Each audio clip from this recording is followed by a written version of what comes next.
Hey guys, it is Jonathan here, and we are driving the Porsche 963 around Red Bull Ring for IMSA this week, preparing for the Daytona 24, where we'll be driving the Porsche 963. The goal is to get used to traffic and just get used to not having ABS all the time. I've gotten really used to ABS, so this was a pretty good experience, just getting used to using a car that doesn't rely on that crutch or aid, depending on who you ask. It definitely does kind of feel like a crutch though when you do go to a different car, such as this one. Alrighty, so turn one, uphill on the braking. It's very important to keep track of kind of the corners and the camber and the elevation, and also use all of the track that you possibly can get away with. So here we want to keep the right sides up against that white line under braking. Hard on the brakes, around like 110, 115 or so. For this lap, we're in third gear. And we want to delay that turn in. Once we get the apex, then we want to be able to power out. But with it being kind of one of those corners, we want to make sure that it's a slow in, fast out kind of situation. We're kind of picking up the throttle before we reach the apex, just a little bit. Now on the left side, you can use this sausage curb. It actually guides you back onto the racing surface, which is pretty neat. If you go over it, it's very easy to bottom out, maybe unsettle the car, and even pick up a 1X. So again, using all of this track, hard on the brakes because it's uphill. And third gear on the apex, power out. And we run on down to turn 3. This little left-hander here is turn 2. So hard on the brakes here for turn 3. Again, it's uphill, probably about 125, 120 or so. It's a tighter radius. We want to make sure we're hard on the brakes. Right sides, yet again, up against that white line, although it is very rubbered in. And then we want to delay that turn in. So our goal is to be able to get this apex and be straight towards turn 4, so we can mash down the gas. And again, braking hard as possible up until we get to about you could say about 40 meters to the corner, or maybe even a little bit less here. We start trailing, and we want to get the throttle as soon as we can. Don't hit the yellow, but get as close as you can to it. And as soon as you're there, you're picking up the throttle and letting the traction control do its thing as soon as the wheel is nice and straight. So once the wheel is straight, we're good to go, and we're down to turn 4. All right. So turn 4, this is going to be the first corner that is falling away from us, kind of a downhill orientation.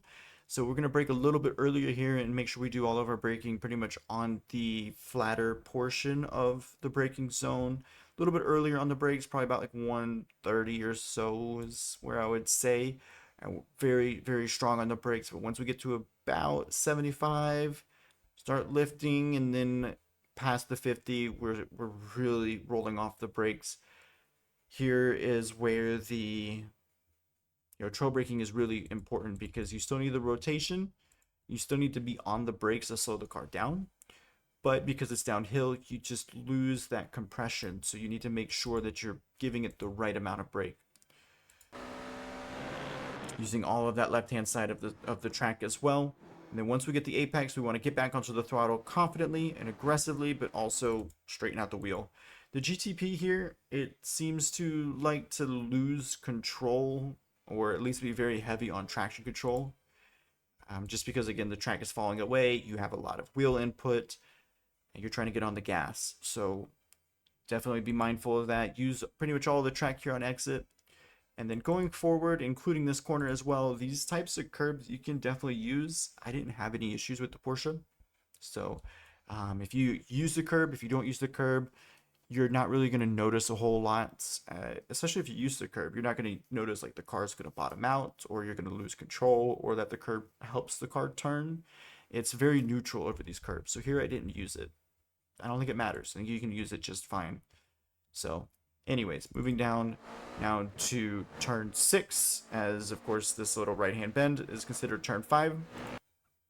So turn 6, our goal, get all the braking done, about 75 meters, very hard on the brakes, but then once we reach the turn-in point, release the brakes, make sure that we're trailing it in the right amount, Again, our goal is to make sure that we're able to still slow the car down, still turn the car, but because the track is falling away, we're right up against the threshold as best as we can be. So again, right past the 50-meter board, we start rolling out of the brake, trailing off until we feel comfortable and we have it pointing in the right direction. Here we do use the curb.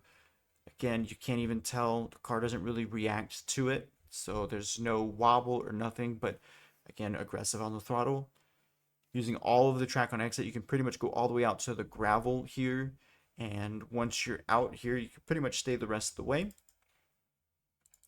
So tracking out, and then again, kind of hard brake, but it's a very short braking zone for the upcoming corner, so for turn 7.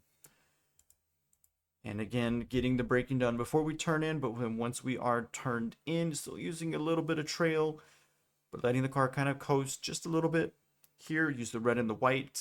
Again, you can use the green as much as you want. You can get away with it. It's not going to upset the car.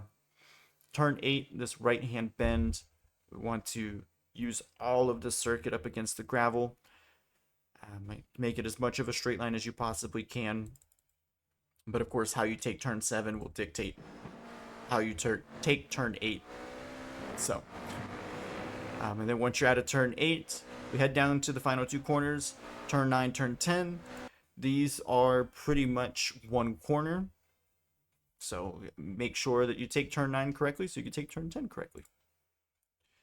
Once we get the car slowed down and turned in, the track does start to fall away. So it's a very similar idea. Again, do a lot of the braking here kind of early, very aggressive on the brakes, but then once we start to turn in past the 50-meter board, we're releasing that pressure and get the car turned in up onto the green even here, although actually it's more red and white, but again, you know, I found pretty good success using this curb as, you know, again, the car's just not upset and it's making the track a little bit wider. So again, making the track as wide as possible on entry, apex, even more so here on exit. So the green and the white is going to be your track limit. So keeping the right sides within that green and white down this edge here, you'll be okay. And as long as you hit turn 9 correctly, then you're going to hit turn 10 correctly in most cases. You still have to make sure that you brake correctly for turn 10 because it's very easy to lock up that inside front as the track again is going to take a little dive away from you. But as soon as you hit turn 9 correctly and you get the car nice and straight, we're going to go ahead and be braking very early for this next corner and use about 80% and then immediately kind of trail off down to about 50. And then once the car is turned in, we're using very little brake, maybe about 10% here, guiding it to the apex. And you can cut the yellow, but not too much. It's a little inconsistent. At least I'm inconsistent there, so I tend to not cut it as much. But then once we are approaching the apex, we're nice and straight, and we're using the gas all the way out the corner. Again, the green and white, that edge, that's your track limit. As long as you have 2 wheels on that, then you're good to go. So definitely extend as much as you can, and you are away free for the next lap. This one was an 18.835, so a pretty quick lap overall. I was quite proud of it. I think we did a really good job of maximizing the brake threshold and of course getting onto the power early. No real wiggles. I think the racing line was pretty solid as well, and this is the competitive lap time for your top split. Like, this will get you a top 5 and top split if you can do this. So, and of course test out crash physics real quick. Not bad. Of course, cockpit lap afterwards, so I do appreciate you guys checking it out and let me know what else you'd like to see.